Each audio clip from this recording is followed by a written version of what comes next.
All right.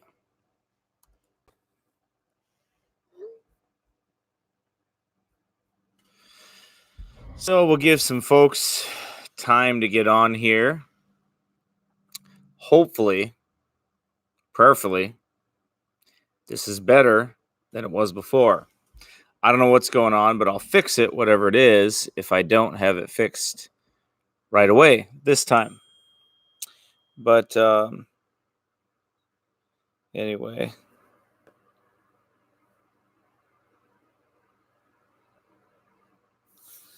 we'll see what happens.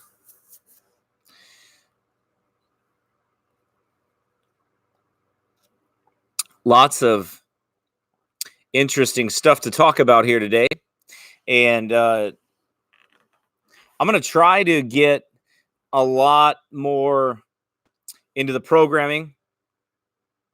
Yeah, it's the lighting, Brother Jim, into the programming aspect of it. And I'm going to work on that in the weeks to come as I kind of deal with everything in general and try to get it a little bit, better quality and add some things in and all that kind of stuff. Don't worry, I'm not going fancy on you, but I do want it to look good and I do want it to be right for this. And I want to be able to interact with you a little bit better. The only way I can do that is if I fix some things and I use some different programs. So the lighting is better, Brother Jim, at this part right here. So that's why the backdrop of my library, and it makes the lighting a lot better. The camera is clear for the most part, and it comes in great. So anyway, so we're going to try to be here every Monday and Wednesday for sure at 2:00. And I'm going to go from 2 to 4 is the goal.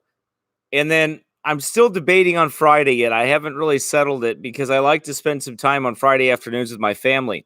So what I may do is go earlier on Friday. I may go 11 to 1 on Friday or something like that. So we'll see what the Lord has me to do here in the weeks to come. But we'll definitely we'll know for sure the regular schedule is going to be Monday and Friday, 2 p.m. to 4 p.m. So you can depend on that, Lord willing, if nothing happens to me anyway, that I'll be there at that time. We'll be on here. We'll meet on there. And I'm going to I need to have you subscribe. I've got to check our email. I'll have to check our email settings on our website because I want to be able to email you and give you up-to-date information about when we go live and just remind you. And then maybe even I'll include the topic of what the broadcast is going to be about. So you have that. And I'm going to be working on maybe possibly using Wirecast. We have it here. I just haven't really used it that much. And I don't know if I have to update it, and that's not cheap. So we'll see how I work that out. I don't know yet, but I would like to interact a little bit more, add some things, make it easier for you to listen to like sound bites and things like that when I want to play them for you. I'm also going to be doing some book reviews, and periodically through the broadcast at different times and things like that, I'm going to help you. I want to show you some books that are good to read. Obviously, the Word of God is the best, but some good books to read and things like that. So I really want to go through a lot of that with you and try to help you with some of those things. And Lord willing, we'll be able to do that.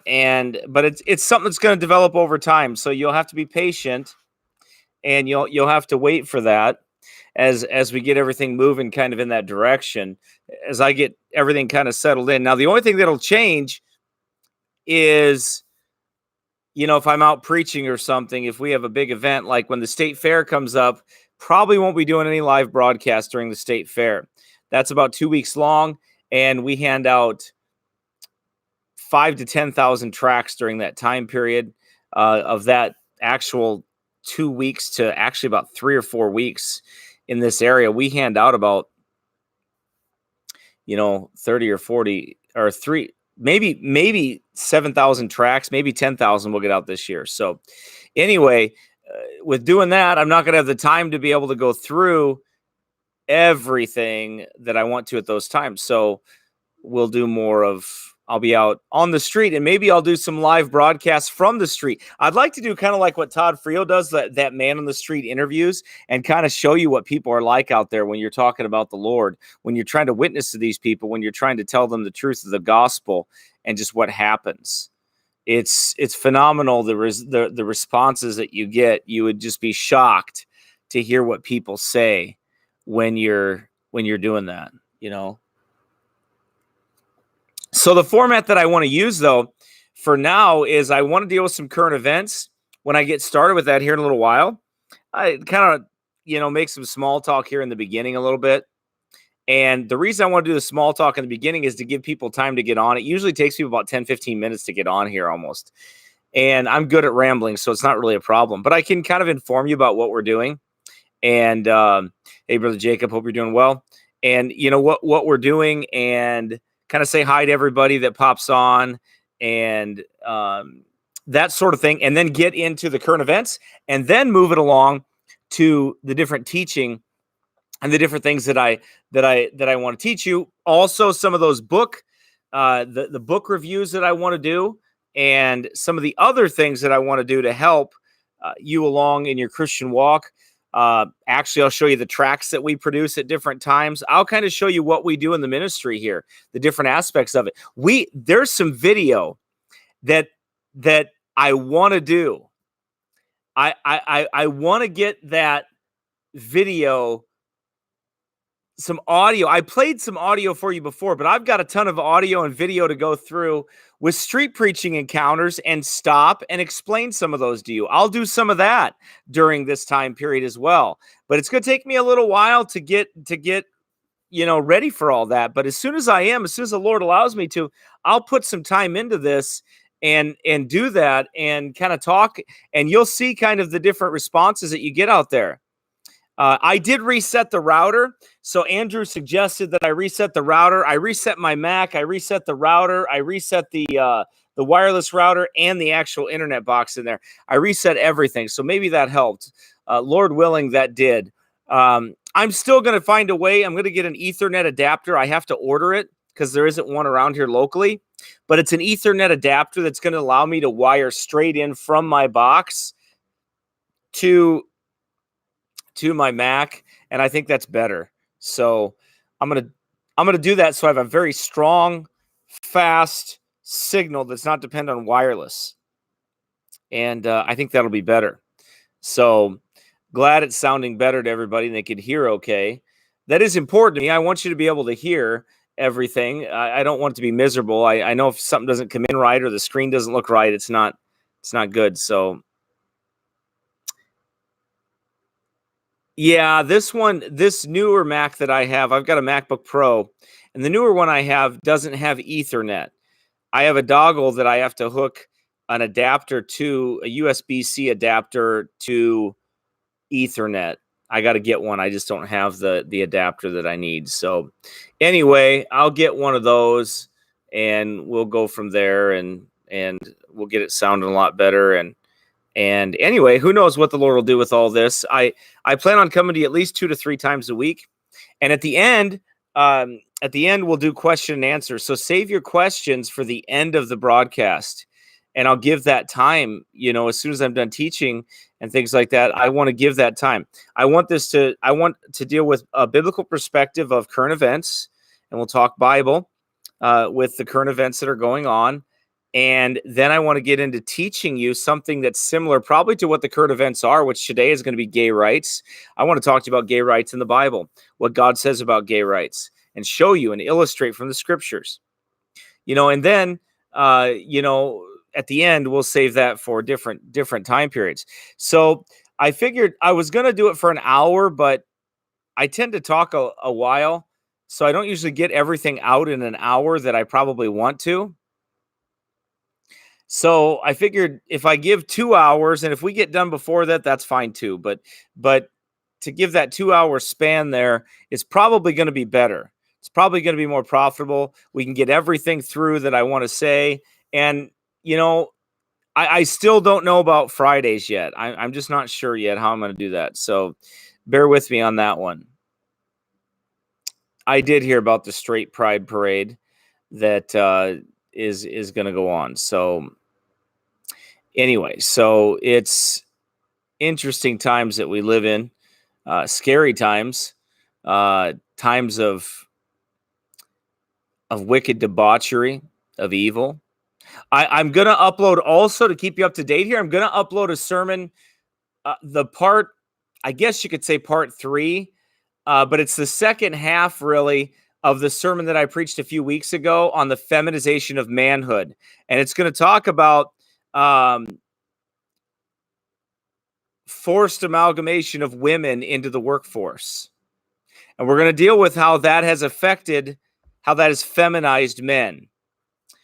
And so that's a barn burner. Oh, by the way, I had a message for that I preached for the church on biblical correction of children, on discipline, spanking, whatever you want to call it. And for some reason, YouTube seems to have erased my message. It was on private because I do all of our recording it doesn't go live on our sermons. And then I upload them later. I always stream them with a private link just to church members that aren't here.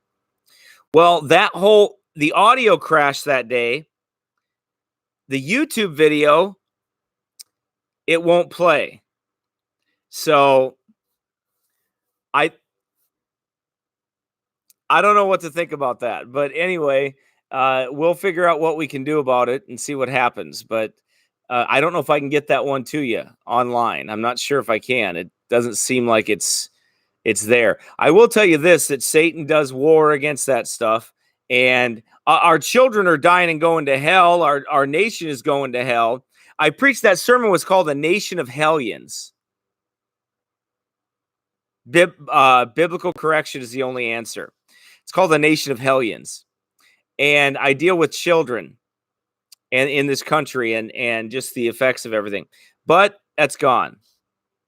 So I don't know if I can get it back or not.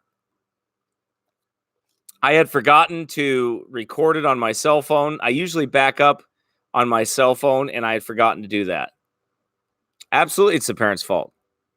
You don't blame children for how they act, really. You blame the parents, that they have to guide them and everything. So, and children only get away with what we allow them to get away with. That's for certain. So can you all hear me okay? Am I coming in loud enough? Just want to make sure the volume is loud enough for you to hear. I haven't got excited yet or got loud yet. And I'm looking at the bars there, and it seems like it's good. It's not overpowering or anything like that. So, okay, good. So it's loud and clear for everybody. And anyway, so we got about 34 people on right now. Usually we'll get up. It'll start to rise up, and the numbers will as we go here. And we'll see what happens there. Let's see. Okay, that's nothing important there. All right. Anyway, so I've got everything on silent, I believe. Well, I was looking at the news here, and honestly, it really, when you start to compare things, it shows you the true hypocrisy of our world. And I was preaching yesterday, and I was thinking about this, what they've been doing in public schools with this drag show. I can't find the recent article. There was a brand new article that just came out 2 days ago that a school administrator surprised everybody, and he said he had a surprise show for like the end of the year for school kids, and he came out in drag and did every vile, disgusting, perverted, like stripper pole dance you could ever imagine in front of these children. And I'm going to get into some of the articles here that I have to talk about here today, but I want you to think about that, because this is going on in public schools. This is going on in public schools. Then here's another thing that I read the same day. The library,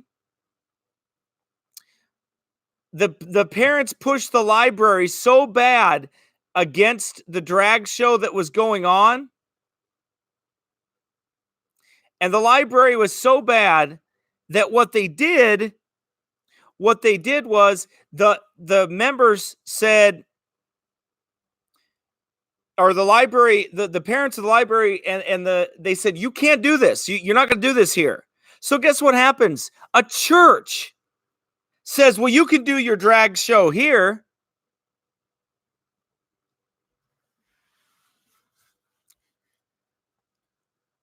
Now that made me mad enough to want to spit nails at somebody.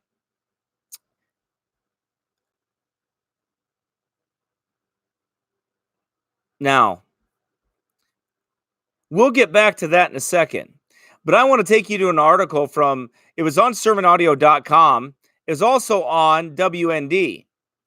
The state moves to take over a Christian school. California has a reputation for implementing the leftist pro-homosexual, pro-abortion agenda in its schools. Even back when the Terminator actor Arnold Schwarzenegger was governor, the state required that schools teach only a positive view of homosexuality, preventing teachers from informing students of health risks. The state moves in recent years have been draconian, even banning counselors from helping students who want to rid themselves of unwanted same-sex attractions. That's why so many parents have chosen Christian schools for their children. But now the state is targeting the last remaining stronghold for faith and freedom. Now, I disagree with that being the last stronghold. I believe your home is. And the Pacific Justice Institute is fighting back in a lawsuit brought by Riverview Christian Academy. Now, listen to this. The school was hit with a SWAT-style raid prompted by an internet rumor mill put forth by an online left-wing tabloid. Now, let's stop there. Let's talk about that for a second. Here's what happened, okay? Some internet rumors were going around saying that these people were gathering bullets and they were preaching on the apocalypse and they were getting ready for the revolution. They're getting ready for the end times. So what did they do to this Christian school? They raided it with a SWAT team. Think about this for a second. They raided the school with a SWAT team. There was no truth to the allegation. The school housed illegal drugs, stockpiled weapons, and was preparing for an end times apocalypse.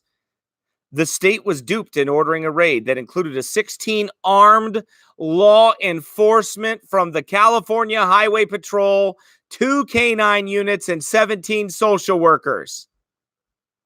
The unannounced assault against the boarding school terrified students and staff, said PGI, but it turned up no evidence.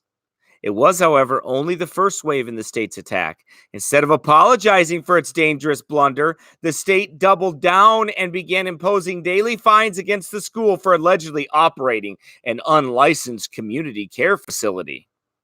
The RVCA was actually operated as a private school for the past 25 years. Filing an annual affidavit with the California Department of Education, as do other private schools and homeschools in the state, the legal team explained.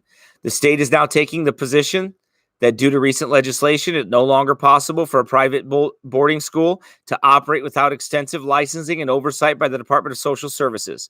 But licensing is more than just an administrative headache. It would require the Christian school to relinquish its moral standards. For instance, the state requires that licensed facilities allow students to have the right to engage in spiritual and sexual exploration, which contradicts the goals of many parents who enroll their kids in the RVCA, the lawyer explained.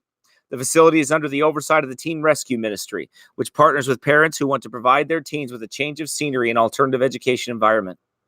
The ministry was founded in 1989 and the school in 1993. Now, what they're basically doing, they raided that school. That's not the first time this kind of thing has happened.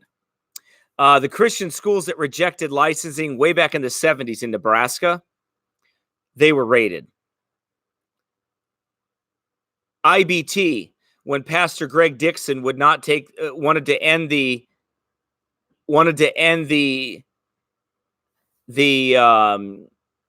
corporation, 501c3 corporation status, and all the corporations that he was connected to in his big church that they had. They ended the corporation and IBT was raided. IBT was raided by the FBI. That was under your beloved Republican President George W. Bush. George W. Bush sent into IBT and Ashcroft, Attorney General Ashcroft, sent in the feds into IBT and their Christian school, arrested all of them, pulled them all out, and threw Greg Dixon in prison, in jail, in federal jail. What did he throw them in there for? Didn't want their licensing. In Nebraska in the 80s, they did the same thing to the Christian school movement there. Those men had to stand and fight. They were raided. They were arrested. They were thrown in jail, some of those men. Why is that? Why is it that those men are thrown in jail, those men are raided, yet the public school system can have a drag show,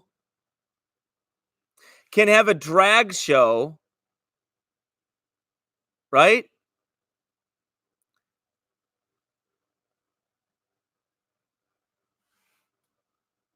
Can have a drag show right there in the school. The administrator of the school, one of the administrators, has a drag show doing all kinds of provocative, wicked things, vile things, disgusting, perverted things.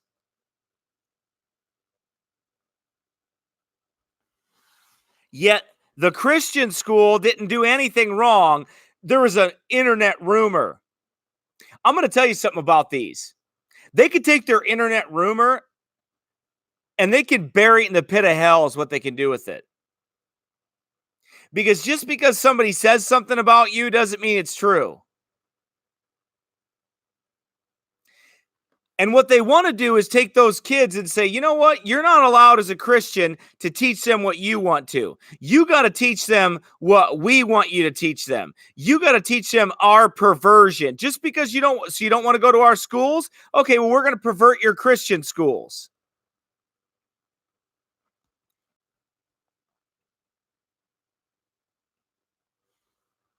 By the way, I want to say something here. I love it that all the transgender, perverted, homosexual loving sods are coming on here spamming me. You know why? Because all it does is just show me that I'm doing the will of God and Satan is coming to attack it. Amen. That's what's going to happen when you preach the word. That's what's going to happen when you do. Why? Because they can't handle. Oh, I know they're going to muzzle me. I already know it. That's why I want you all to understand you got to go to sermonaudio.com/Pastor Cooley, because I'm going to go live there if I can't go live here. I'm going to go live either way. I just want you to understand that. I'm going to go live either way. If I have to do it on Sermon Audio, I'm going to do it either way. I know they're throttling this thing. I know there's only 42 people on this right now, and I usually have double that. So I already get it. It's okay. It's okay. I'm not worried about them.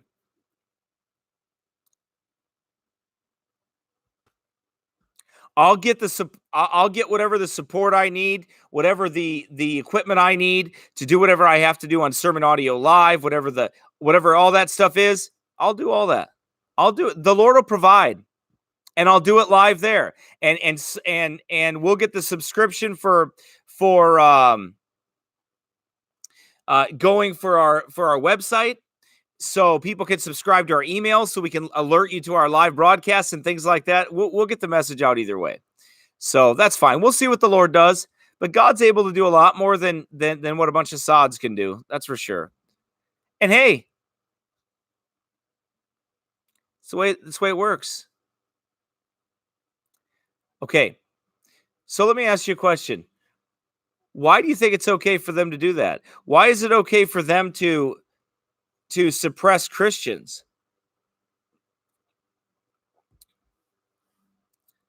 Why is it okay for them to suppress Christians that don't want their perversion?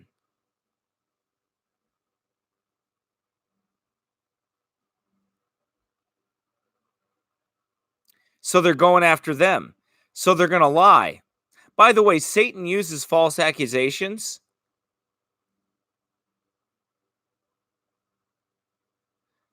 Satan uses false accusations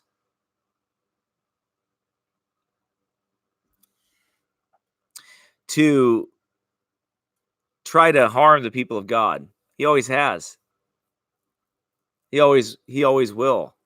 That's his no. By the way, I just preached a message yesterday, a 2-part message on Satan wanting to take the city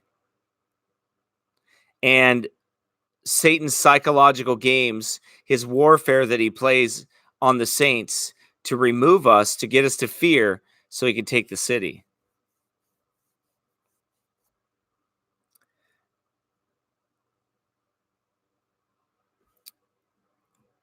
By the way, I also want to show you sometime in the future the history of what even the medical dictionaries up until this year said about transgenderism, homosexuality, and all those things.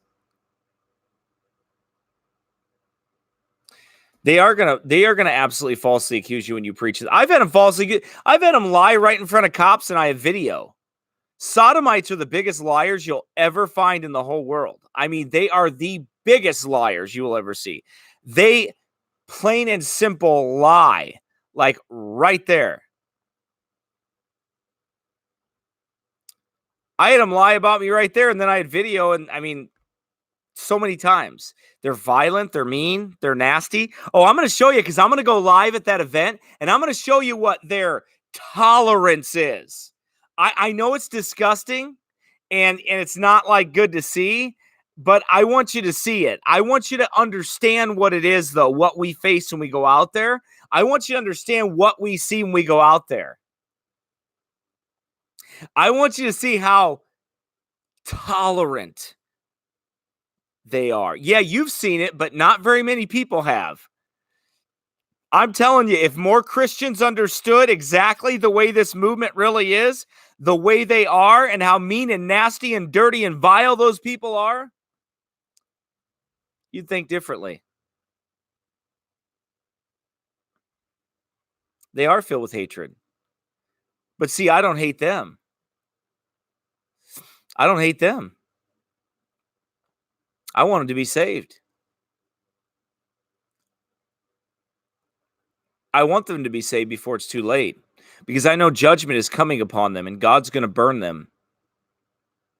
They're enemies of God. I don't want that to happen to them. By the way, can we cover something real quick here? I think that's very important. This is going to be like a grow up phase for many people. I want to help some of you millennials that are out there, and then you younger generation. I forget what the one is before the millennials, or after the millennials. I mean, I don't know if it's Generation Z or what it is. But let me help you with something, okay? Just because somebody disagrees with you doesn't mean they hate you. Do you understand that? Do you get that? Just because I disagree with you and I say what you're doing is wrong and it's wicked in the sight of God's eyes, I don't hate you. I don't hate you. Because I warn you and tell you of the judgment of God, I don't hate you. I don't want to see anything bad happen to you. I don't want to see you die and go to hell. I don't want to see your life destroyed. I don't want to see the judgment of God come upon you. I don't hate you. I don't. If you're a homosexual, transgender, a lesbian, whatever I don't hate you. I don't want you to die. I don't want I'm not Steven Anderson. I don't want bad things to happen to you. I don't want you to die and go to hell. So I warn you. And yes, I disagree with you because you are opposed to God's word. But God tells me to love you hate me, but God tells me to love my enemies.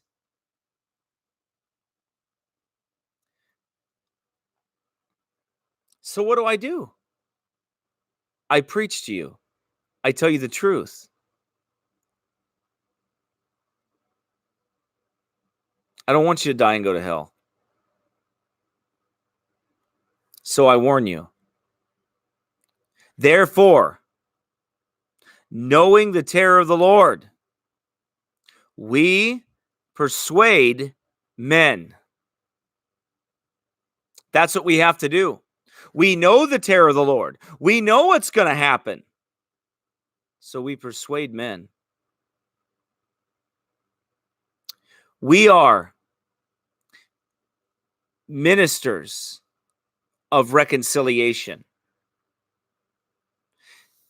Do you know what an ambassador is? An ambassador is someone that is sent to another nation to try to come to a peaceful agreement with that nation. Now, we are ambassadors for Christ, and we have a king, and he has sent us with a commission to be ministers of reconciliation. But the only way that you can be reconciled is if you repent and believe the gospel. So there are conditions upon reconciliation. It's not, well, I can't go to you and I can't say, well, King Jesus sent me and he wants you to know that he loves you and he's not mad at you and you can do whatever you want and he's still going to accept you. That's not what he said. I can't change the terms of reconciliation. I can't tell you something that my king didn't send me to tell you. I have to be true to my king, and I have to give you the message that my king has given you. And what did he say? He said, repent.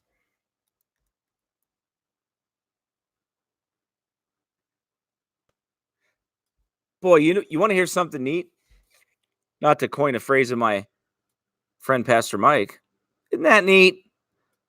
I love it when he says that. It's funny. Anyway, I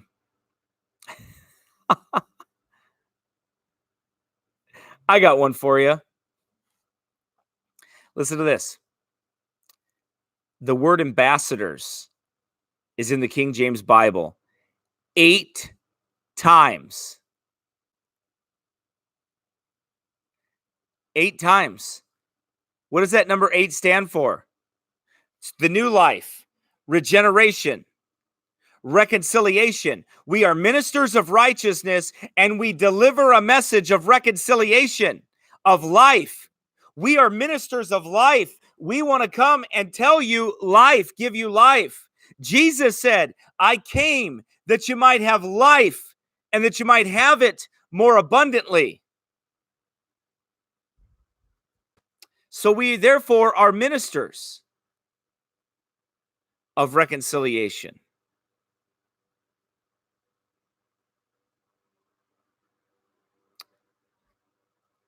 And we come to warn you. We come to warn the sodomite and the homosexuals, the gay people, as they call themselves today. We come to warn them. I heard some people say, oh, don't use the word gay. Well, words change meaning over time, okay?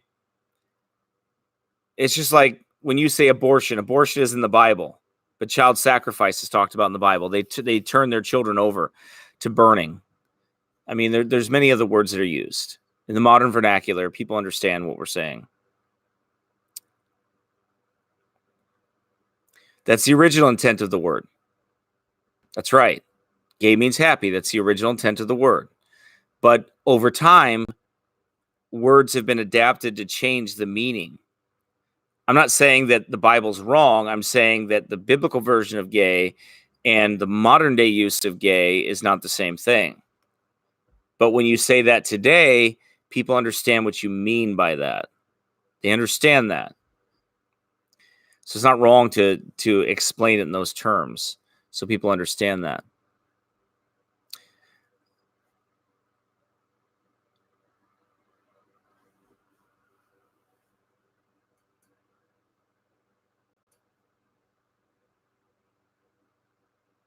So, in other words, I was just reading that comment because I didn't know what they were going to say. But anyway,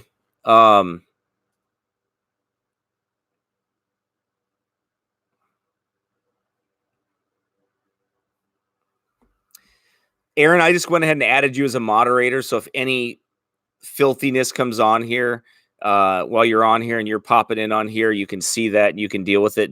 Jim's on there as well, popping in and out sometimes on there. But I just want to make sure that we have enough covered. I mean, I really don't want people to be defiled for no good reason by some pervert that wants to come on here and destroy the broadcast and all that kind of stuff. So, if something comes up and you see it, just kind of, you can nix it. If it's something like that. So I just want to keep it clean. I don't want anybody to be defiled by something that's on the side of here, just for the sake of that. So I'll have a few people on there like that just to make sure that doesn't happen. All right. Anyway, so back to this subject. So you see the different schools, right? We see that. But again, understand. So, I got off on that thought, and sometimes I'm going to get off on those rabbit trails a little bit, and that's okay, though. But remember, just because I disagree with you doesn't mean I hate you. In the modern day that we live in today, it's like, well, if you disagree with me, then you hate me, and you're not allowed to disagree. No, what you're saying is I'm not allowed to disagree with you. I'm not allowed to say what I believe. I only have to be in tolerance and acceptance of what you believe. Well, that works if I'm on private property on your house or at your house or something, and that's the way it has to be. And you could say, well, I don't want you to talk like that.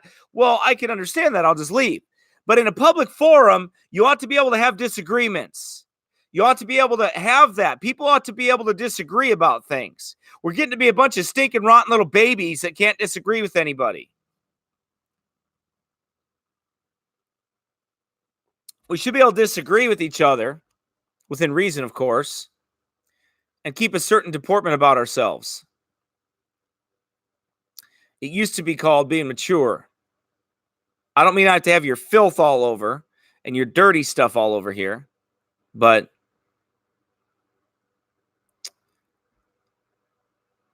anyway, but back to the school situation. Look at the two schools, right? So one school, one Christian school, a SWAT team goes in and raids that Christian school. Why? Oh, we think they're stockpiling ammunition there, and they're talking about the apocalypse.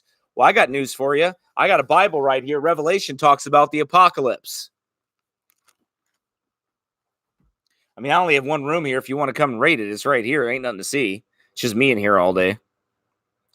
And guess what I don't do? I don't have private classes here. I don't have separate kids classes here. I don't have all that. You know what we have here? A big room full of children and adults that meet together, and nobody has private classes or meetings. All eyes are together in one big room right here. Isn't that something? That keeps it all simple. Keeps it all real simple.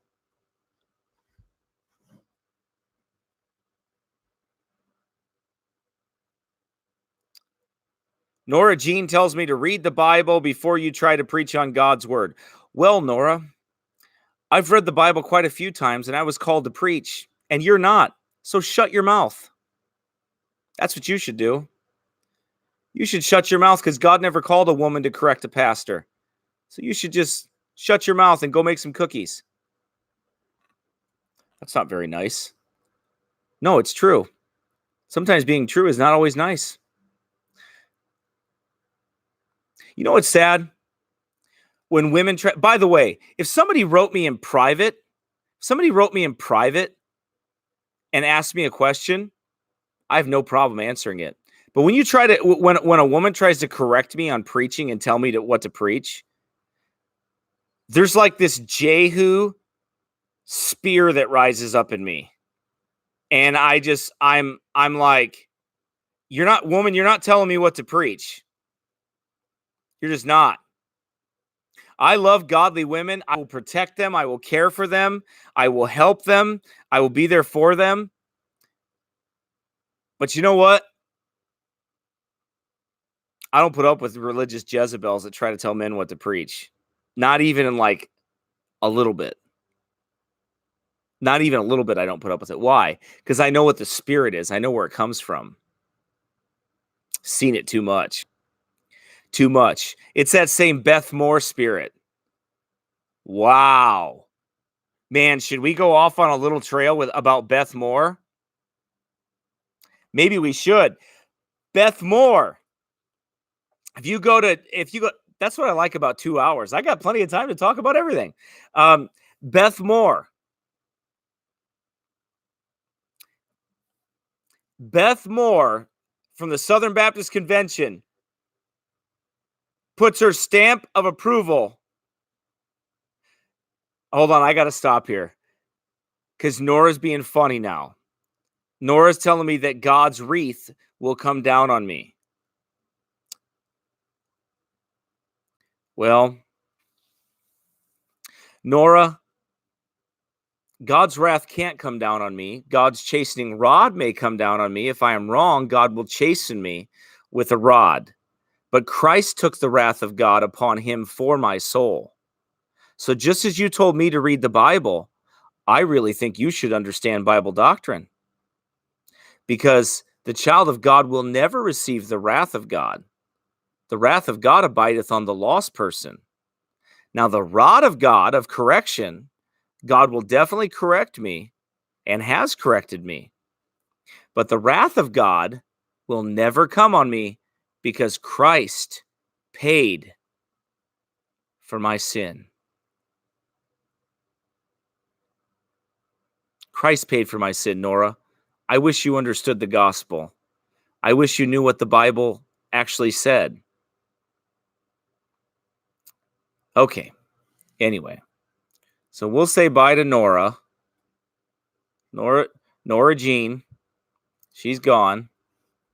Probably wasn't even somebody named Nora Jean. It's probably some troll. You know what I figured out? That all these trolls, what they do is they only have one subscriber on their YouTube page, and I go there and there's like nobody.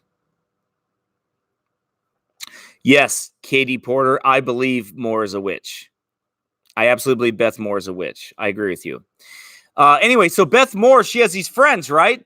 And with these friends, these sodomite friends that like her, they're just like swooning over her, swooning over her, whatever. And they just like love her. And she goes, "Oh, that's great. That's great that you two are friends and all this stuff." And I'm like,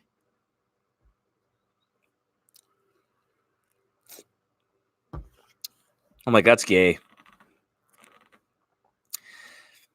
But those people are there to weaken manhood. Definitely. Anyway, so Beth Moore, maybe we'll talk about her some other time, but it's really bad. All right. So, but just think in perspective. Schools are being raided for being Christian, for being lied about on the internet. Yet they can pervert children and do stripper pole drag shows at public school and pervert our children. Think about that. Think about that.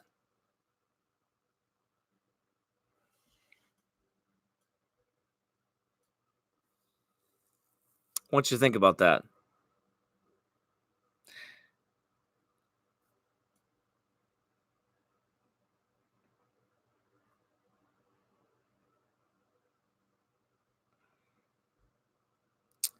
Again, the sodomites come with their perversion, the only spirit they have. Do you see what spirit they're of? They come on a Christian broadcast.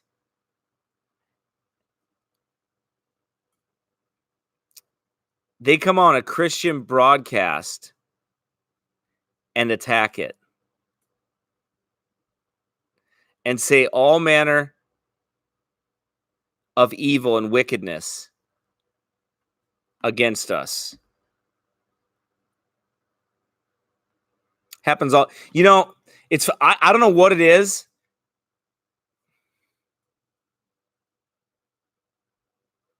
I don't know what it is, but it's like they spam everything and they come after me like you wouldn't believe. a bunch of raven perverts, and they attack me like you wouldn't believe. But I'm going to tell you something right now. By God's grace, we're going to be at that Pride event, and we're going to preach the gospel outside of there, and we're going to tell the truth. They can cut me off this if they have to, but you know what? We're going to still preach the word. Be instant in season, out of season, reprove, rebuke, exhort with all long suffering of doctrine. For the time will come when they will not endure sound doctrine, but will heap to themselves teachers having itching ears. That's right. Now the Spirit speaketh expressly that in the latter times some shall depart from the faith, giving heed to seducing spirits and doctrines of devils, speaking lies and hypocrisy, having their conscience seared with a hot iron. Have you seen all the trolls that are coming on here? You know what these trolls don't realize, though? All they're doing is pushing the algorithm up and pushing this video up there. That's what they're going to do. What else does the Bible say about them? Well, let's turn to Romans chapter 1. Now that we're going to get flooded with the sod flood that's coming through here, let's read them all some scripture for them. We'll help them out with some Bible today. Let's do that, shall we? Paul said, "For the wrath of God is revealed from heaven against all ungodliness and unrighteousness of men who hold the truth in unrighteousness, because that which may be known of God is manifest in them, for God has showed it unto them. For the invisible things of him from the creation of the world are clearly seen." Romans chapter 1, verse number 20, if you're following along here. "By the things that are made, even his eternal power and Godhead, so that they are without excuse. Because that when they knew God, they glorified him not as God, neither were thankful, but became vain in their imaginations, and their foolish heart was darkened." Hey, you don't see me going on their videos and spamming their videos. I'm not even going on their videos and preaching on their videos. They can't help it. They can't help it. You don't understand. It's the spirit that's in them. It's a spirit of hate. It's that Baphomet spirit. It's a hateful, evil spirit. Because that when they knew God, they glorified him not as God, neither were thankful, but became vain in their imaginations. Their foolish heart was darkened. Professing themselves to be wise, they became fools.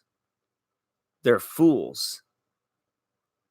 And changed the glory of the uncorruptible God into an image made like to corruptible man, and to birds, and four-footed beasts, and creeping things. Wherefore God also gave them up to uncleanness through the lust of their own hearts,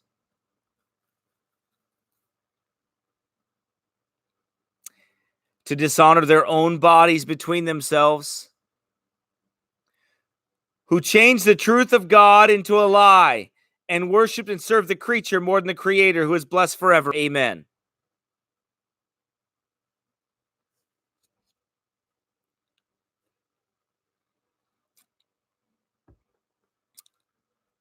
For this cause God gave them up unto vile affections, for even their women did change the natural use into that which is against nature.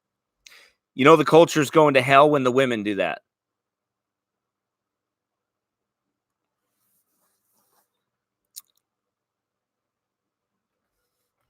And likewise also the men, leaving the natural use of the woman, burned in their lust one toward another, men with men working that which is unseemly, and receiving in themselves that recompense of their error which was meet.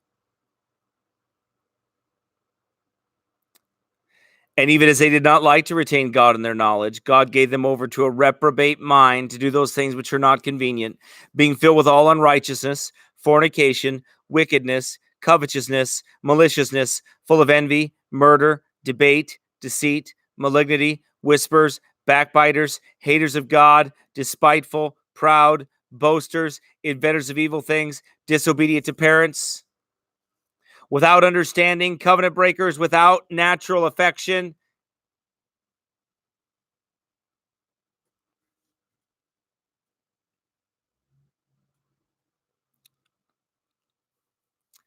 Without natural affection.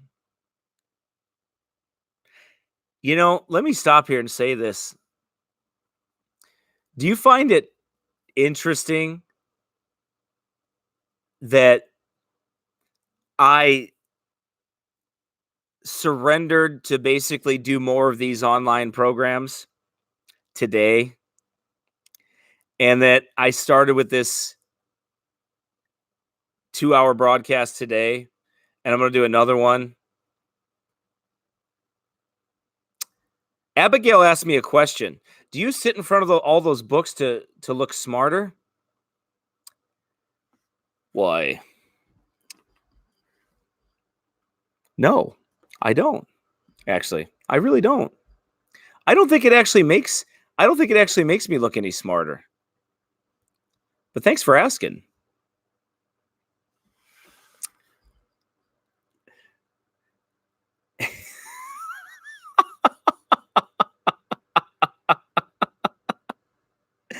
Oh man. Um let me tell you something. When God has taken his rod of correction, his word of God, and when God has allowed Satan to sift me as wheat, when I have been through so many afflictions that the Lord has taken me through to teach me and to humble me, the enemies without really aren't a big deal. They just aren't. And the reason why is because when God deals with a man, people like that are not even anywhere near in the league to affect me, because God's grace has already been poured out.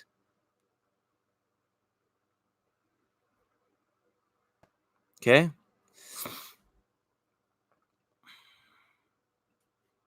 So we'll just keep deleting them and praising God, by the way. One of the lessons of affliction, or one of the lessons of persecutions, which this is very mild, this is not anything to even worry about. But the point is, one of the lessons of that is to help you to be thankful for all that God has done for you, all of his gifts, all of his goodness to you, and it humbles you.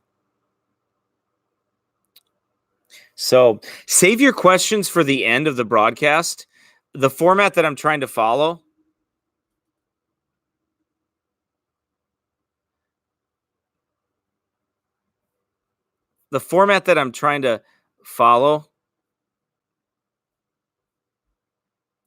is a format that will have the questions at the end, okay? So that way, I just reported him, so we'll see what happens. But hopefully he'll get on his broom and fly away. I mean, I hope he gets saved, but he sounds pretty angry. And he must have like one of those dialers where he's able to like continue to do this. But it won't stop anything. Anyway, I'm happy to be on live too. I really am. And I'm happy that it makes sodomites really angry.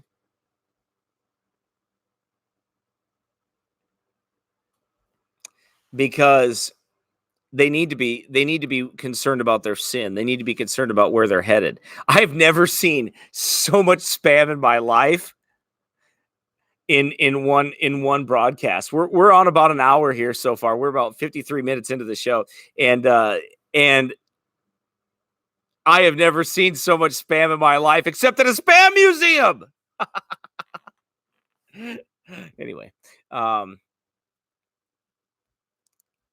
Anyway, so they come in and they fly in like.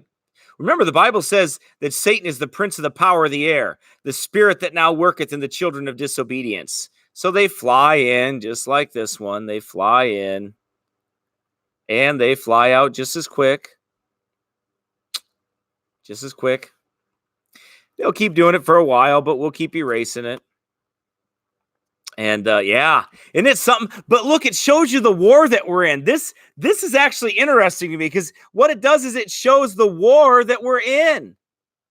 Look at all these people. It's in some group or some group of sods. It's like a sod mob that comes in and tries to shut down the speech and tries to stop us from going. But I want you to understand where the end is, because there's an end to this. Who, knowing the judgment of God, that they which commit such things are worthy of death, not only do the same, but have pleasure in them that do them.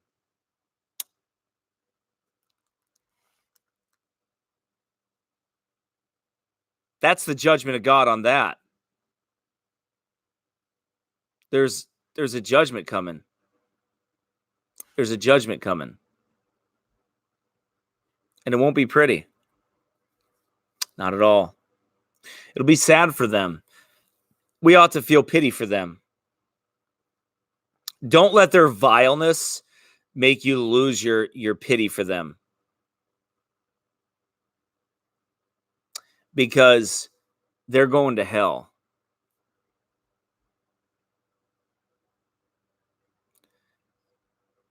They're going to die and go to hell. And it's not pretty where they're headed. Not at all. You know, it always baffles me, because if a Christian did this on somebody else's, it seems like we would just be like cut off like right away. Like they'd pull it and everything like that. But these people are allowed to do whatever they want to do.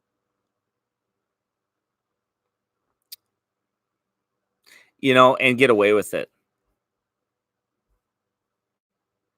And by the way, they're a bunch of cowards. These people that are doing this, they're a bunch of cowards. They couldn't stand to my face and say any of that stuff. They never do. They're a bunch of cowards. And they can only do it when there's like a whole sod mob of them. None of them are that brave. They can't stand up and do anything like that. They're not that brave. They're just a bunch of internet warrior cowards is all they are. A bunch of big babies. But God will deal with them. God will flush them out. They are a bunch of sissies. They can't stand up to any. They couldn't stand face to face or toe to toe and have that same discussion unless there was like 40 of them around. That's the only way they can do it. That's just the way it is. That's how Satan works. He operates as a coward in the dark. That's how he operates. When the light turns on, they don't want to be there anymore. So, you know, eventually those trolls will probably get sick of being there. Eventually, I can't figure out. I don't know how they're able to do that. You know, exactly how he's able to continue to do the same message over and over again with different accounts, but probably by the devil. Anyway, so no, it's never been this bad before, but I also never surrendered to do 3 of these shows a week every week either. So that's why they have to come on here and do that, because they're sent by the devil. They're sent by the devil to do that. So they keep doing it. And I keep deleting them. And eventually, I suppose they'll get tired. Right. They got all these fake names and all these goofy things. That's how it is. But this is warfare. You know that fake like warfare that people talk about? You know that fake warfare that people talk about all the time? Well, this is the real thing. Yeah, I don't know how to do that. I suppose I could.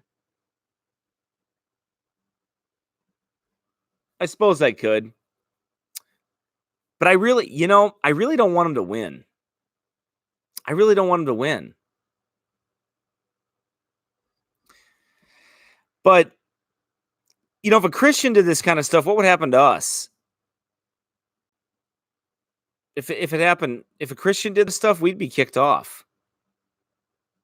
But they can't help themselves. They have to do it.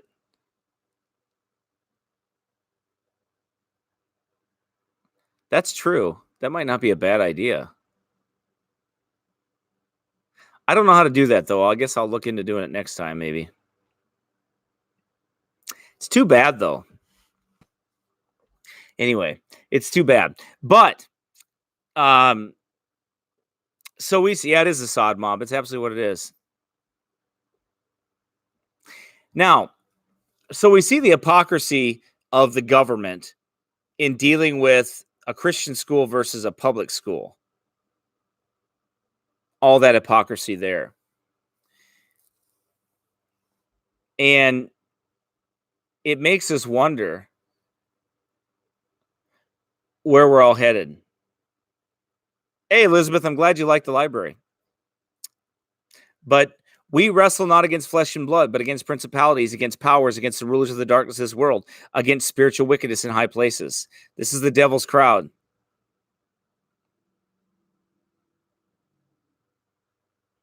That's who they are. It must be a whole gayborhood.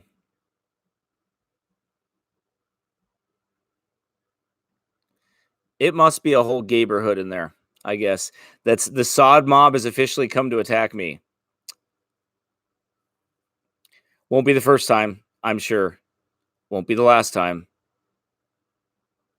Isn't the first time, won't be the last time. Anyway.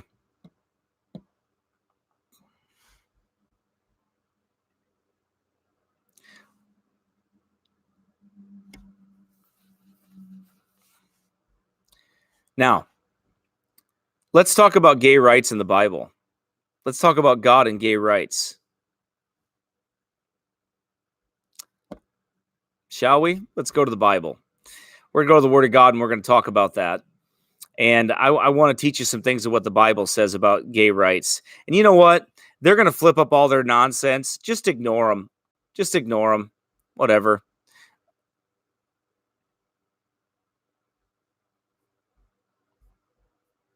Just ignore them. God will deal with them one day. We know for sure one day is going to be their last day on this earth.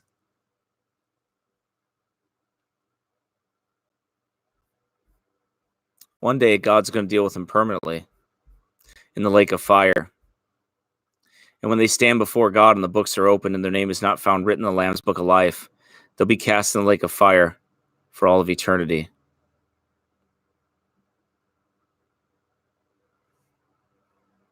Yeah, that's true, Authorized Mike. That's kind of funny. Yeah, they can't help but obey their master, Satan. That's why they have to oppose us. Hey, look, if they liked me, I'd have a real problem. Glad they don't. Oh, you really do have to laugh. At least I do.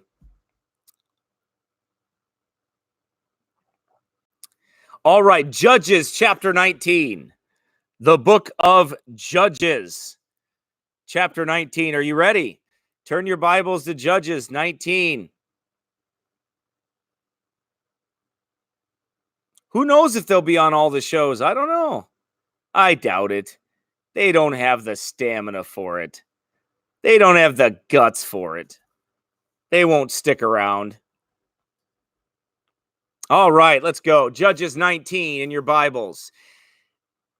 And it came to pass in those days when there was no king in Israel that there was a certain Levite sojourning on the side of Mount Ephraim, who took to him a concubine out of Bethlehem, Judah. Well, there was the first problem. And his concubine played the whore against him. That's no surprise. And went away from him unto her father's house to Bethlehem, Judah. And was there 4 months, 4 whole months. Now, as they were making their hearts merry, turn to verse number 22. We'll speed ahead here. Now, as they were making their hearts merry, behold, the men of the city, certain sons of Belial. Well, remember what we talked about in our about homosexuality being a cult worship? Remember that? Well, here you go. We have the sons of Belial here again, and we have them, and you're going to have this gay rights push here.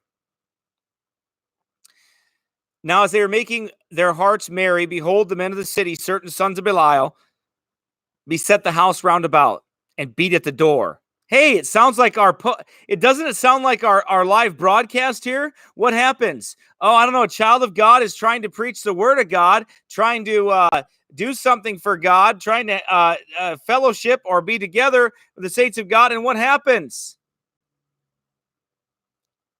Here they come knocking on the door. Here they come spamming everything. It's no surprise, is it? It's nothing different. It's the same old spirit.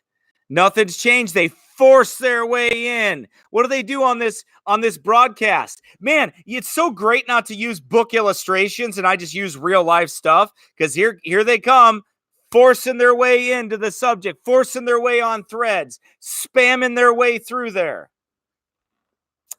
Nothing's new. Nothing's new under the sun. They just prove the Bible right. That's why I love it.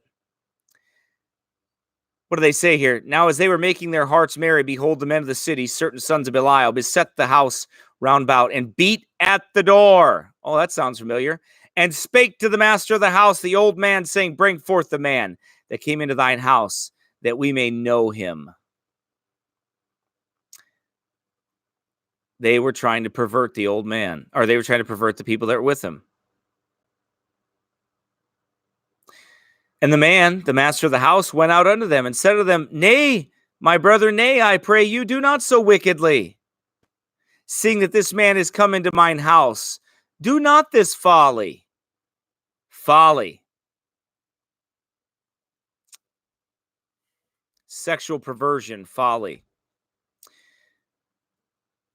So these men tried to rape. This gang of sodomites tried to rape. They wanted their gay rights, didn't they?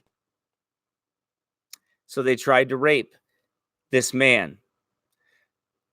Now, as we speed up to Judges chapter 20, verse number 11, so all the men of Israel were gathered against the city, knit together as one man.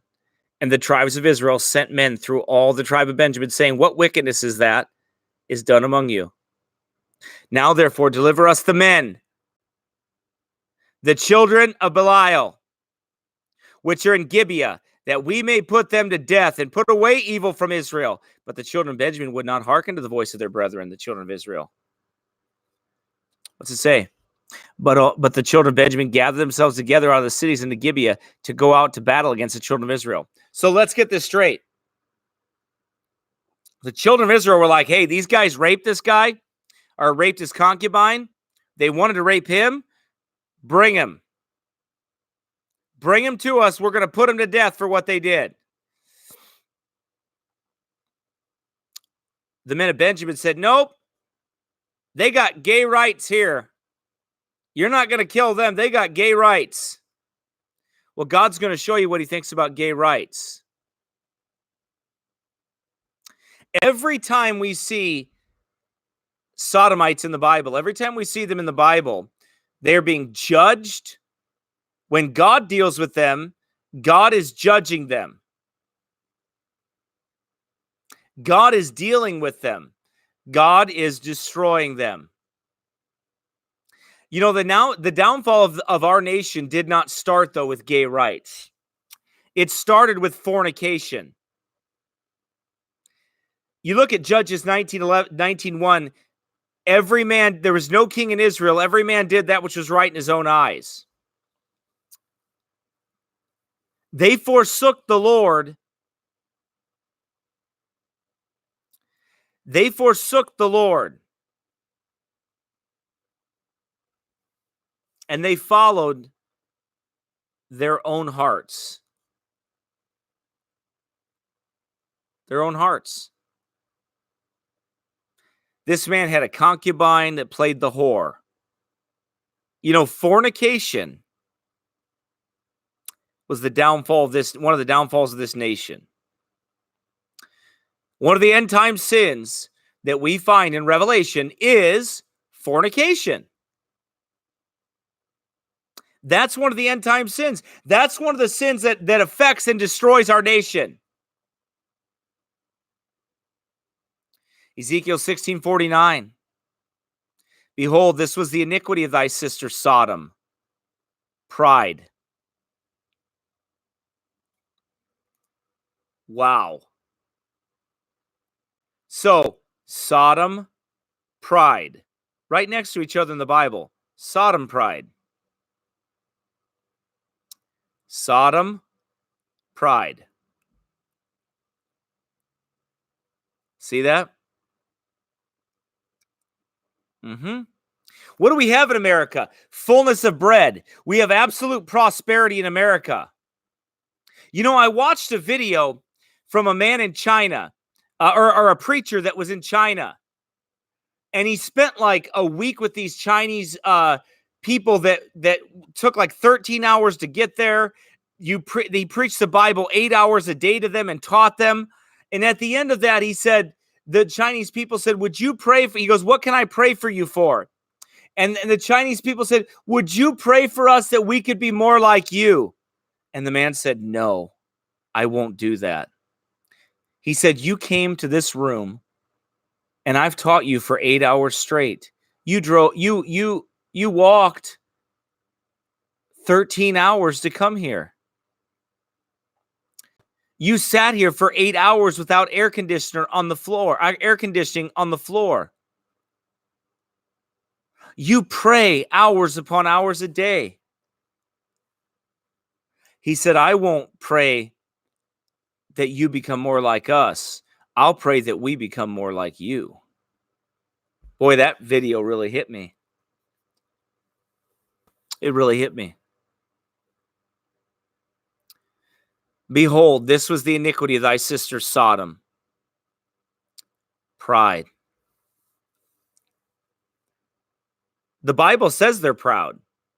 But what does God think about their gay rights, their gay pride? "Behold, this was the iniquity of thy sister Sodom. Pride, fullness of bread, and abundance of idleness."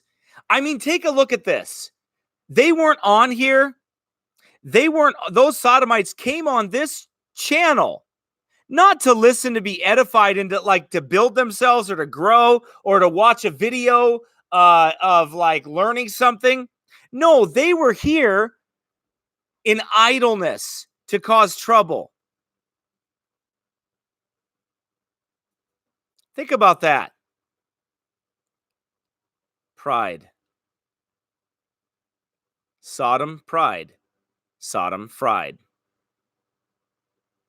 For Sodom's pride, Sodom fried. And the height of that pride is homosexuality. Say, "Preacher, I don't know about that." Well, take your Bible back to Romans chapter 1 quickly.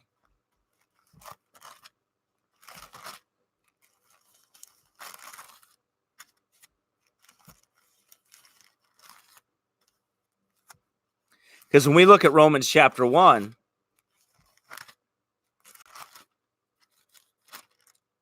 what are we going to have here? Well, it says,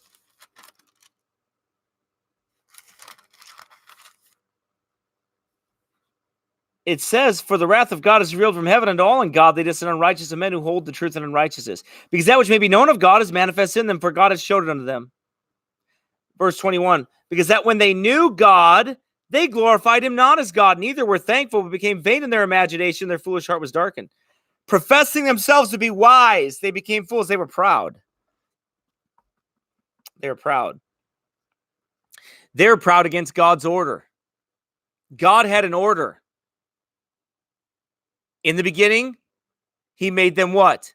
Male and female. Male and female. They were proud against God's order, and they became fools. Bunch of proud, rich, idle fools.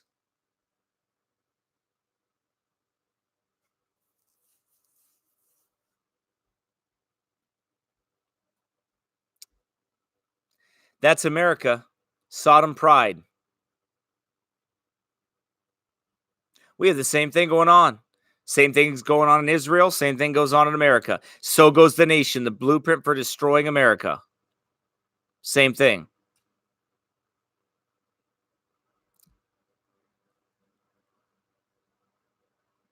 Pride that we can defy the living God and make up laws that are contrary to the Bible and expect that God will bless them. You think God's going to bless America with gay rights? With them having gay rights? Well, did he bless Israel for it? No, he cursed them. They cursed themselves, actually. That's why Abraham, that's right, Katie Porter. That's why Abraham would take nothing from the king of Sodom. He goes, "I don't want nothing from him. He's not going to say he made me rich." Big pervert. But what was it? A bunch of wicked lewdness. Everywhere we see in America, we are bombarded with sexual deviancy. Look, it isn't just now it's the drag stuff. Now it's the transgender stuff, but it started out with just the fornication. I mean, good night. You can't walk down the road without seeing a woman. You can't go to the grocery store. You can't go anywhere without them being naked, showing their breast and showing their bodies off. You can't go anywhere without it. Billboards too, that's right. It's sad. I mean, it's an epidemic. I'm tired of seeing it too. But what does God think about that? What does God think about those gay rights? Well, God destroys nations for gay rights. There's a natural judgment that comes from gay rights. Listen to this. We are seeing the depopulation of a nation when it goes against God. How can a nation prosper? How can it bring no fruit and bear no children and not see their own demises coming? Different communities are being destroyed. They're being destroyed because they're not having children. Proverbs 14:34, righteousness exalteth the nation, but sin is a reproach to any people. We have a wicked nation. When this nation was full of God-fearing people, we saw the power and the protection of God on our nation. But this nation, like many before, has gone the way of the wicked one and has accepted evil and sin. They call evil good and good evil. If you have any questions for me, I'll just say this again. Save them for the end. I'll take questions the last 20 minutes or so. But our nation, like many others that have gone before us, the way of the wicked, they've accepted all kinds of evil, all kinds of wickedness. Isaiah 5:20, woe unto them that call evil good and good evil, that put darkness for light and light for darkness, that put bitter for sweet and sweet for bitter. Yeah, Victoria, they call you a prude because you're not a pervert. That's why. Oh, you're just a prude.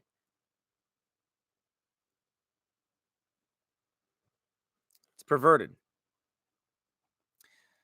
Woe unto them that are mighty to drink wine and men of strength to mingle strong drink, which justify the wicked for reward and take away the righteousness of the righteous from him.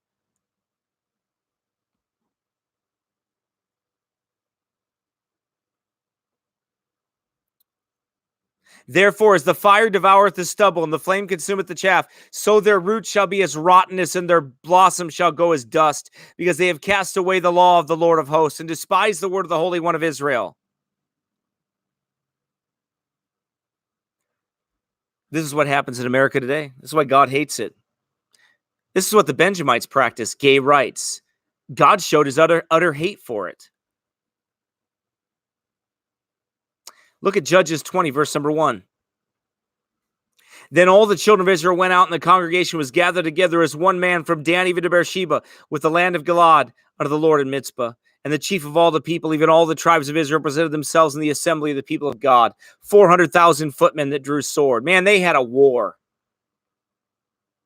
Now, they were a theocracy, of course, and we're not.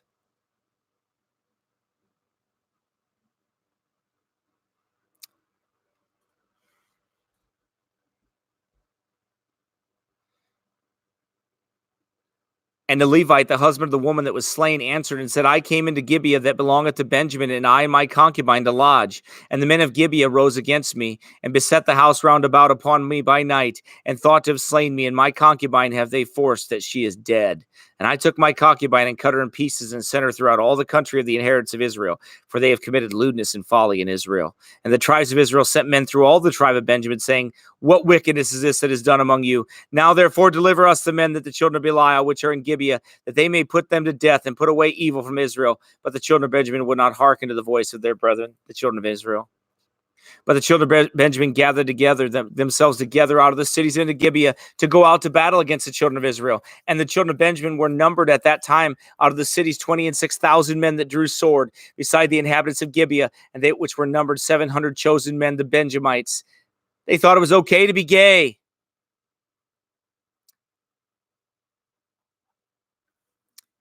They thought it was okay to be gay. And God dealt with them. God dealt with them just like he's going to deal with them. Right? God's not going to let them get away with it. I've seen people that have accepted gay rights today in America. Christians even accepting them. Christians even accepting the LGBTQ stuff. Churches even accepting it, calling us homophobes. I'm not afraid of them. I'm afraid of their wicked doctrine. I'm afraid of their wicked spirits. In that sense, defiling the youth, defiling young people and destroying them. I'm not afraid of them.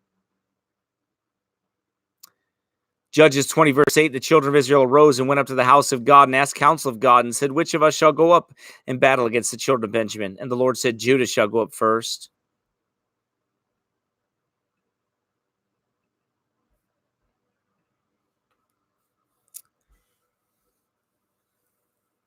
You know, God sent them to go fight against them, to destroy them. Now, I realize that America is not a theocracy today, but I can show you this, that God hates gay rights, and he destroyed a nation for that. He destroyed the people of Benjamin. There was almost no one left in Benjamin. Almost no one left in the tribe of Benjamin. Why? Because they forsook the Lord their God, and they followed the wicked spirit of sodomy. Genesis 19:4. But before they lay down, the men of the city, even the men of Sodom, compassed the house round about, both old and young, all the people from every quarter. And they called unto and said unto him, what they say unto him, where are the men which came in thee this night unto thee this night? Bring them out unto us, that we may know them. You know, it appears the Bible shows us that Sodomites like to rape. They're violent people. The Bible. So let me ask you a question. Do you believe the Bible, or do you believe what modern psychologists tell you, modern people tell you? Well, looks like to me what the Bible says is every time we see them popping up in the scriptures, it's they're violent and they're perverted and they're perverse and they're against God.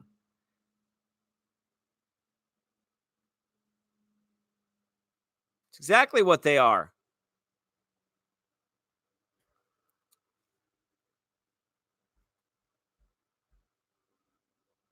You and I have to stand upon the authority of Scripture. You and I have to stand upon what God says, how God shows. How about go to Jude? I want you to turn to Jude. I want you to think about the book of Jude here. Because the Bible likens the sons of God, the daughters of men. It likens the strange flesh. It likens that, which, by the way, that fornication. We have these people talking about aliens that are going to come. They're talking about all the perversion, the sons of God, daughters of men, all those other things. Jude talks about this. Jude, verse number 6, and the angels which kept not their first estate, but left their own habitation, he hath reserved in everlasting chains under darkness, under the judgment of the great day, even as Sodom and Gomorrah and the cities about them in like manner, giving themselves over to fornication and going after strange flesh. What was the sin of the sons of God and daughters of men? Those fallen angels went after strange flesh. It was strange flesh.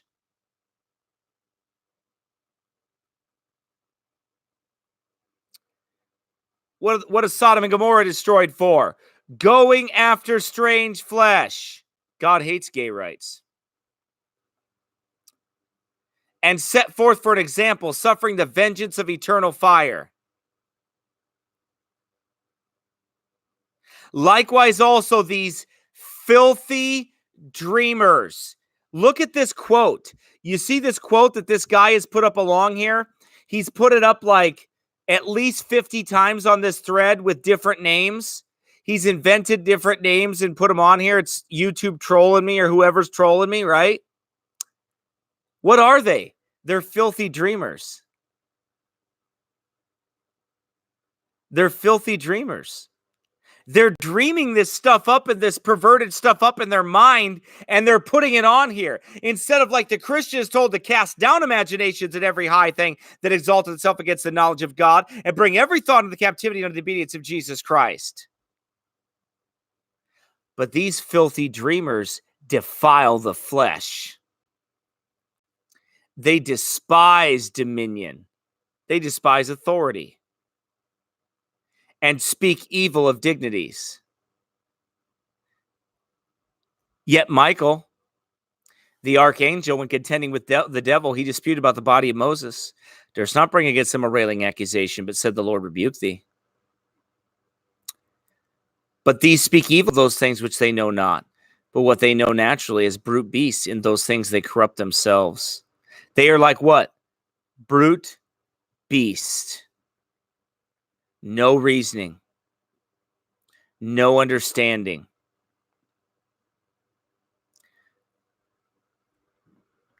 Beasts. And sadly, most of them will die reprobate. They all have the opportunity to be saved, but most of them will die reprobates.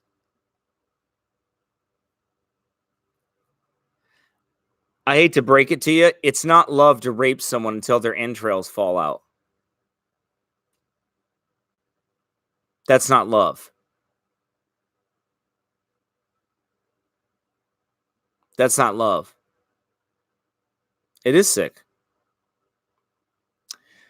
G. Craig Lewis talks about how when the Southern gospel, the black gospel movement, when they would come in town with their concerts over in Michigan and other parts of there, the sales of like tampons and things like that would go up.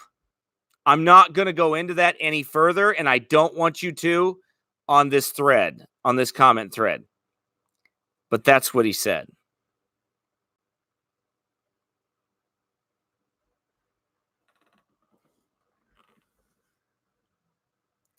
That's not love. They harbored homosexuals, and they were destroyed. And you know what? God's going to destroy America the same way. If America does not turn, they're going to be destroyed the same way. Judges 20:47.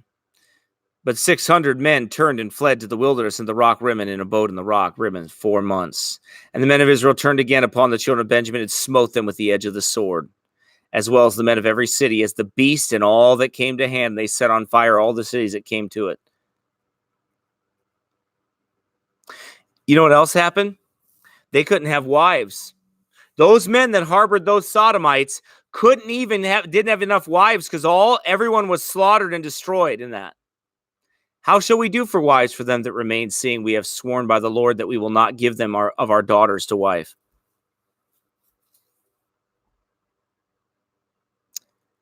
That shows you God's judgment on gay rights.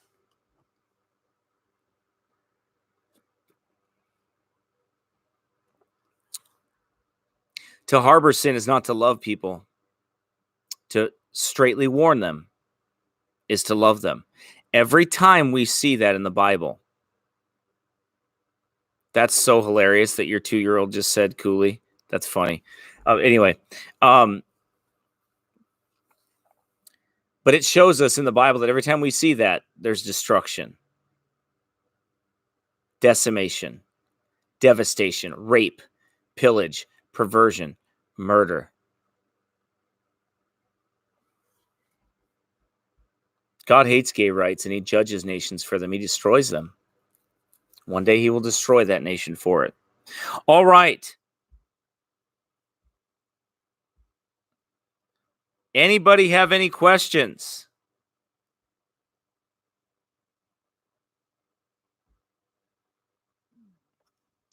Any questions?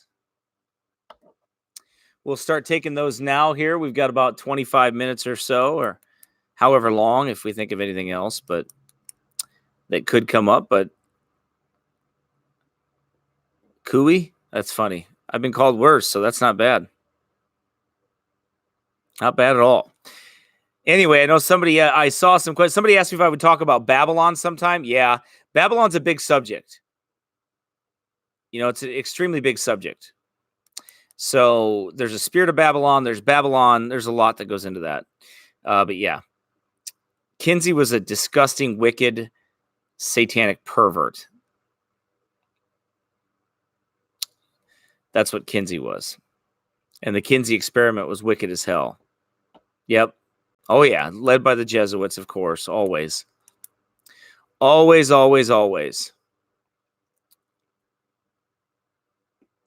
Let's see. The gift of tongues, I've taught on what the true gift of tongues is. It's languages that are on this earth. That's what I believe it is. I believe it's very clear. That's what the Bible says it is. So you can go back and go to sermonaudio.com/Pastor Cooley and type in that about tongues, and you'll find out my stand on that on the tongues movement. In Romans chapter 1, where is it talks about women leaving the natural use? You think that is about more than lesbianism, possibly about using body parts in ways they were not supposed to be used? I've never really thought about that. I probably don't want to think about that too deep. But yeah. So it probably goes into deeper than that. But I think the natural to the woman, I think it's really dealing with, lesbianism and things like that. Did Aleister Crowley have supernatural power? Yes. Aleister Crowley had run-ins with Pan. He was possessed by devils. It is said that Aleister Crowley could walk down the street and he could literally make people fall over by like moving his hands and things like that. He could make them fall over. He was a very perverted person, very wicked man, very wicked man, very dangerous man. Yeah, you can read about that in the Kinsey report. I don't recommend getting too far deep into that stuff. You don't have to know how in-depth vile sin is. Somebody has a question about, is interracial marriage wrong? Well, there's personal opinions on that. And I think that's actually left up to the families to decide that question. As far as that goes. I don't know that you could look at somebody and say that you're in sin because you're interracially married. But I think that families have to deal with that subject, individually. There certainly is cultural differences between the races and things like that. And those cultural differences, I do not agree with Ken Ham when he says there's only one race. I really don't believe that. And people can get mad at me if they want to, but you ask me a question, I'm going to tell you what I think. I believe there are different races. I believe God divided the races for a reason. And I think fathers and mothers are going to have their preferences as far as what they would like to see in their families. So, I think that's a personal family decision that they deal with in their families, to be honest with you. So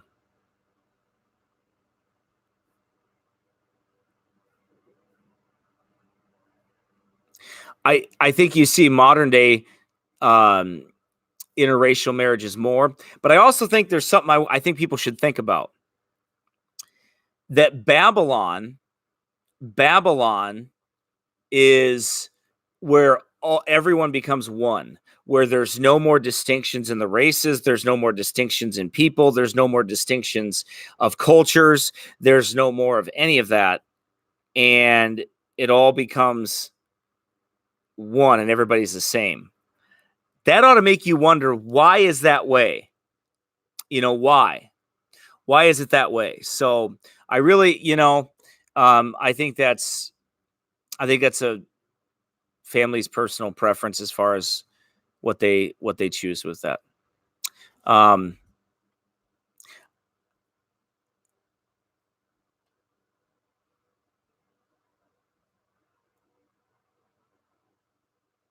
Okay, let's see. Let me go back here. Which would lead to more depravity? Okay.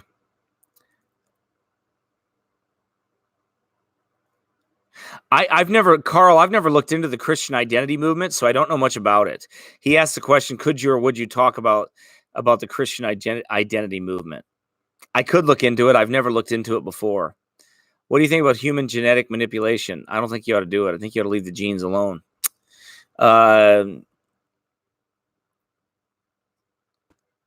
You really believe that whole superpower stuff? I have no idea what you're asking me there. Do I believe that Satan has power? Yes. Do I believe that his whole kingdom has power? Yes. Do I believe they use that power? Yes. Because God said it in his word, that we wrestle not against flesh and blood, but against principalities, against powers, against the rulers of the darkness of this world, against spiritual wickedness in high places.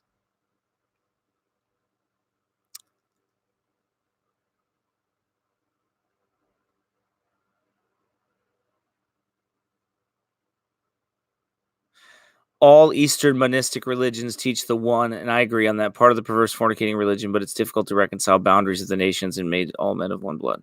Right. Right. Right. Pastor, a question? Do you believe? I absolutely believe in the Trinity. I have a sermon with over 128 verses that prove the Trinity. I absolutely believe in it. I believe it's illustrated all over the Bible, from Genesis all the way to Revelation. So you can go listen to that. sermonaudio.com/Pastor Cooley. It's a sermon against oneness. Am I willing to question it? I've already went through the Bible on it, and I've already heard the oneness heretics talk about it. I understand it very well. I understand their modalism very well. I understand where their heresy comes from too.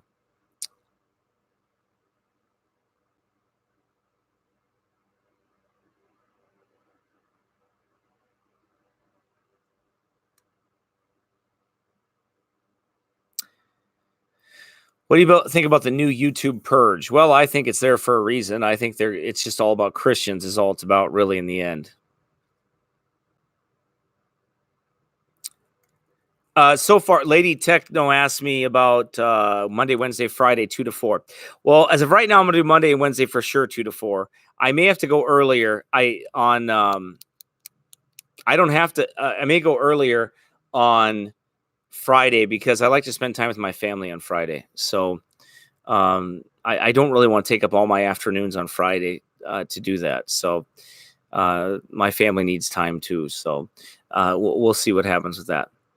How do you reconcile the Trinity is Babylonian mystery religion? I don't, because this book's been around longer than Babylonian traditional religion or mystery religion has been. God's word, God spoke to Moses and spoke the word to Moses, and holy men of God spake as they were moved by the Holy Ghost. How do you reconcile the fact that Satan has tried to mimic everything? How do you recognize the fact that Satan is going to have a son? How do you reconcile the fact that Satan is going to have a spirit? That there's a spirit of Antichrist already at work. Satan has bastardized everything. He has tried to steal everything, the glory from God. So I don't have to answer. I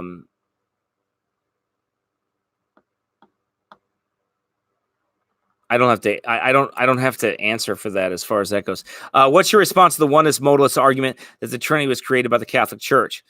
Well, it's a lie, plain and simple, because I have the King James Bible and I see what it says. And I believe the Bible. You either believe God's word or you don't believe God's word. I believe it very plainly. So I believe what God's word says very plainly.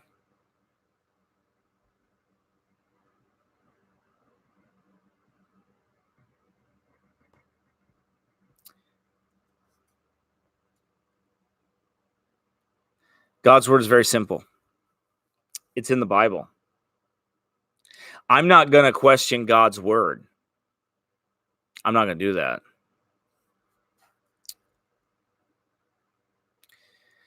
Well, I'll tell you this, dude, Maccabeus. If you think you're going to sway me away from God's word and you're going to sway me into some oneness Pentecostal garbage, you're barking up the wrong tree. Because I've met too many of you guys out there that don't believe what the Bible says. So it's very simple. You don't have to understand. You say, because you can't understand the Trinity, you don't believe yeah, you are. You have to be. If you're against the Trinity, you're against God. You're a modalist.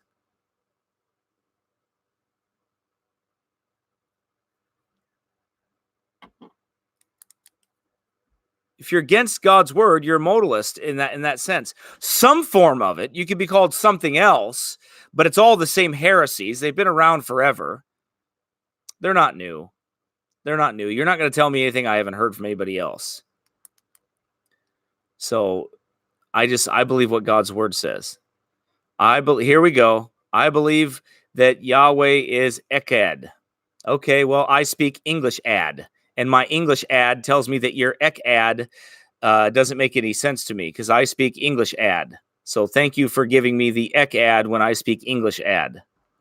Okay, thank you.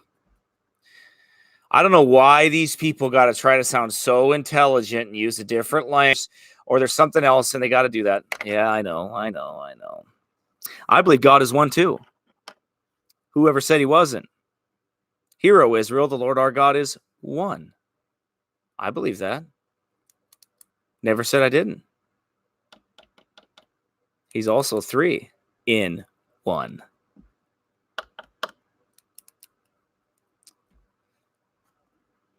Plain English. For there are three that bear record in heaven, the Father, the Word, and the Holy Ghost. And these three are one.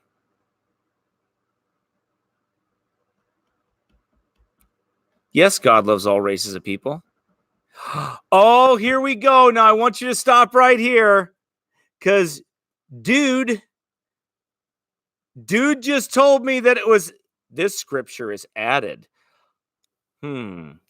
Now that's Antichrist. Do you see how that works? That's Antichrist. That's what the modern Westcott and Hort translations tell you. That's what they tell you, that it was added.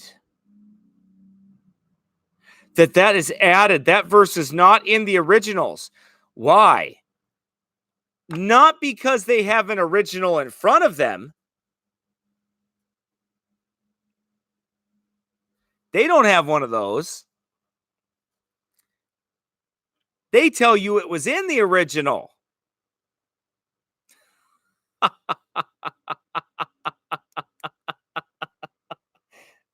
That guy's not my brother, by the way. You can call him brother if you want to, but he's not my brother. And I'm not being mean either. He don't believe what the Bible says. He just questioned God's word. He just told me that God's word wasn't true. I don't believe him. I believe God's word.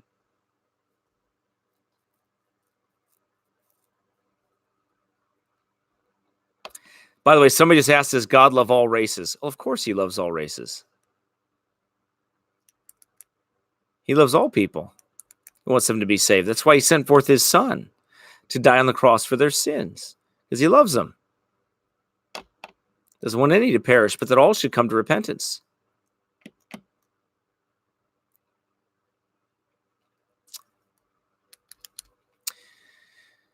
God the Father is a person, God the Son is a person, and God the Holy Ghost is a person. And these three are one. Yes, when you believe that Jesus Christ, if you believe not that I am he, you shall all likewise perish. It absolutely is a doctrinal salvational issue. Absolutely it is. It absolutely is. Absolutely is.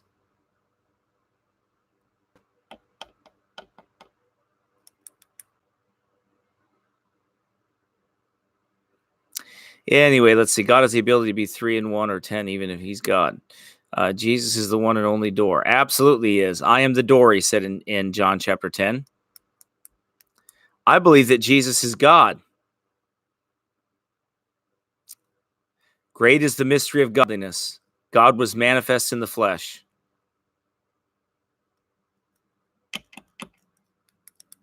But when Jesus prayed, he prayed to the Father in heaven.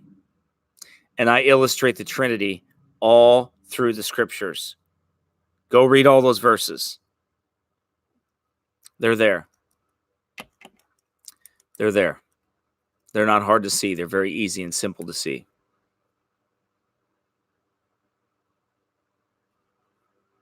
That's right. The Father sent the Son.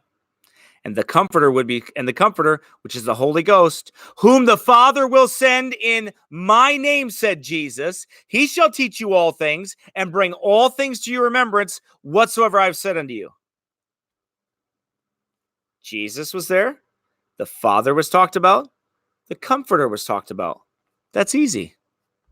That's simple. 3. Very simple. Very simple. Too simple. Too simple. See, here's the problem. You think God told you to understand it. God never told you to understand it. He said, believe it. There are things in the Bible that God says to believe.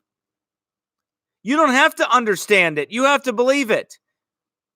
No one, in our finite minds, we cannot understand the infinite. We cannot. We are told to believe it, not to explain it, but to believe it. There are things that we will never understand on this side. Someday we will, when we go to glory. Someday we'll understand. Someday we'll be able to understand. But not today. Not today. True Seeker, I do believe that the modern day tongue speaking is the Kundalini spirit, and I've preached on that before. That's in that series too as well. I'll go over tongues sometime with you all on here. That'll take a whole 2-hour broadcast. Amen. Great is the mystery of godliness. That's right. Okay. Anybody have any more questions? We literally have 13 minutes to go. I have other things I could talk about, but no big deal. I just want to give you a chance to ask questions. Yes, Disney is an evil place. Always has been. Will I touch on Enoch again? Possibly. I might go through Enoch again.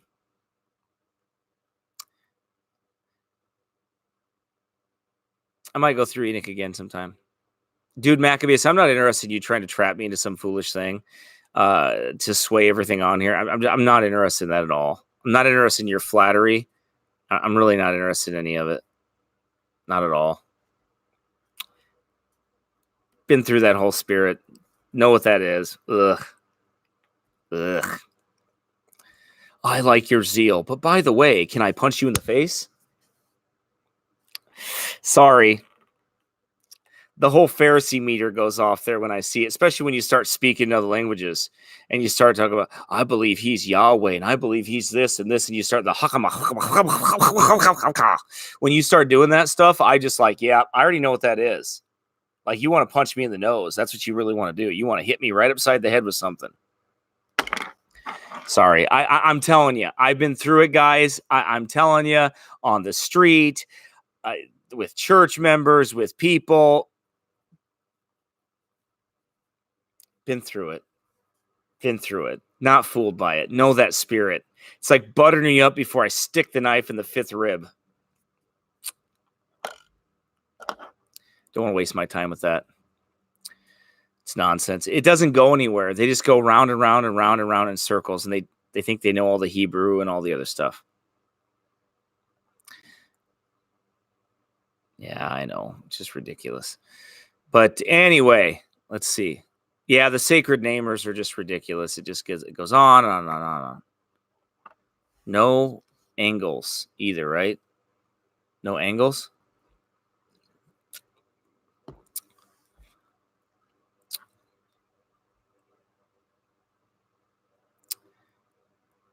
Yeah, they trade. Yeah, discipline become pretty obvious. Yeah, it does, Katie Porter. It does. They eventually you just get what they're saying is just like they have the same manuscripts almost. Does the devil understand the Trinity? Sure, he does. He's seen it. He was the guardian of the throne of God. He was the cherubim. He was the anointed cherub that covereth. Of course, he does.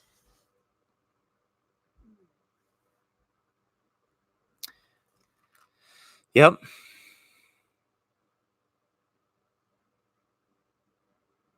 What are you drinking? Coffee? Yes, I am. I'm drinking nitro cold press coffee. Yes. It's very smooth too, by the way.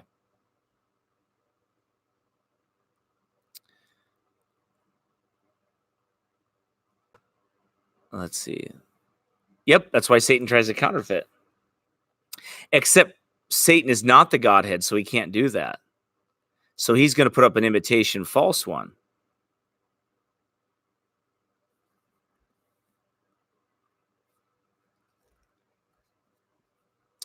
That's what he's going to do. We'll talk about that sometime, the evil Trinity or the anti-Trinity. We'll talk about that sometime. I'm looking forward to it. I'm looking forward to doing more of these, and I'm looking forward to teaching you a lot of things. I'm also looking forward to adding some things for you to make it a little more interesting and things like that too, and to play video for you and be able to go through some things and screen some things, and it'll be good. So it's just we got to develop it over time. It'll take me some time to do that, but I do want to continue to be faithful to bring you these broadcasts and to try to help those that need it and be a blessing to those. Those that are out there.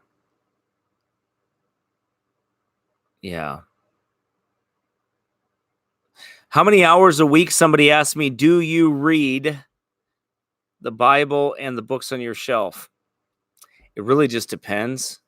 I mean, there's some days where I can't put a book down. There's some days where there's some nights when I couldn't sleep that I've read the Bible for all night, 3 or 4 hours. There's sometimes that I'll read a book all the way through. I'll read it 3 or 4 hours a day.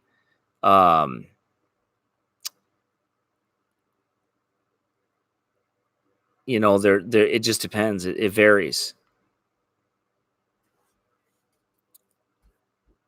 So the hours vary, but a lot usually. Sometimes some weeks more than others. In the winter when it's freezing out, I probably read like 10 to 15 books during the winter.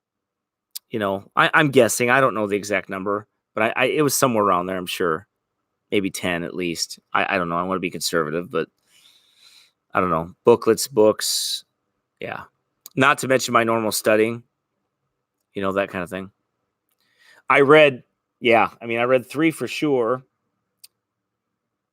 I read more than that, but I know the 3 for sure that I read that I'm studying on. Right now I'm reading a good one here. And that one's on afflictions. So reading makes me tired. If reading makes you tired, then stand up. No, I'm just kidding. I'm kidding. Some people are like that. Moon Pie, what you should do is change the name of Moon Pie because I can't say that with a straight face. And then the second thing you should do is, like Andrea said, go to audio and listen. Okay? Some people pick things up on audio easier than they do on video. On reading. So sometimes it's better to listen. I was just kidding you. But isn't that a cookie? A cookie? That must be a saying like overseas or something. Isn't that a cookie? Oh, a moon pie. Oh, that's what you're saying. I was like, oh, I thought that was some kind of weird phrase. The Godhead is a biblical term, but I think when you say the Trinity, people understand it more and they understand the totality of what you're saying. That's why I use that.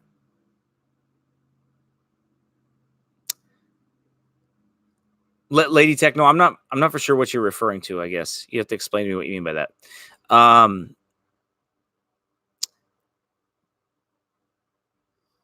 Oh, okay. Yeah. All counterfeit religions, that's right, have salvation by works. That's correct. People try to be their own gods. That is correct. Yep, the Godhead's in there 3 times. That's not a mistake. Not at all.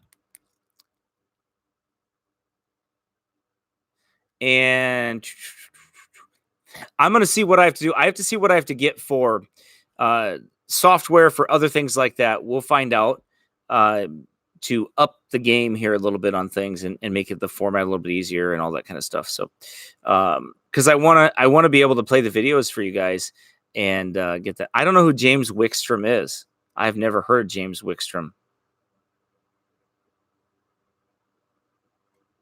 Oh, wow. Let's see. I've never heard of James Wickstrom. Somebody asked me a question about him. I don't know who that is. Let's see if I missed anybody here.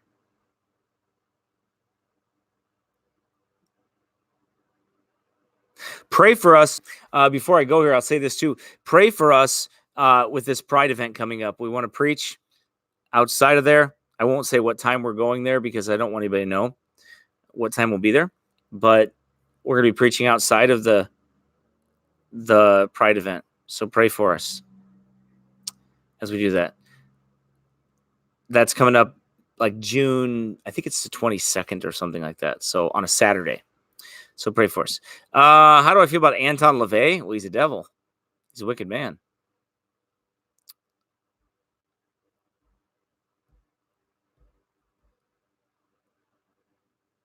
Yeah, please all be in prayer. I'll probably broadcast live from there. That'll be interesting. Let's see here.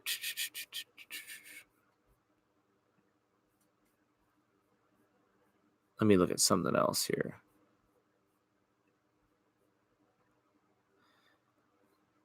Wow, did anybody hear about this chopper that crash landed on the New York skyscraper? 54-story Midtown office building moved upon impact. No helipad. Near Times Square. Fire, fuel leaking, pilot killed. He radioed before the crash. He was in trouble. Drudge says it wasn't handled by air traffic controllers. Flying erratically.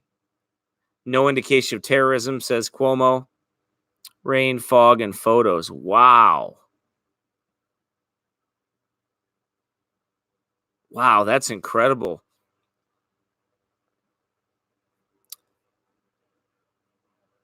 Crash lands on the building. Unbelievable. Huh.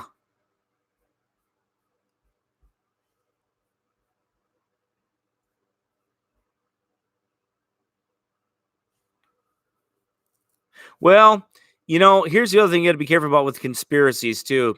Understand that some things really do happen. Bad things happen. They're not all like, pre-planned or whatever. Bad things happen. Pilots get into accidents. Things happen. So I'd be careful about questioning everything. Hey, Barack is on here. Well, that's an honor to have Barack Obama on here. I don't know what to say about that.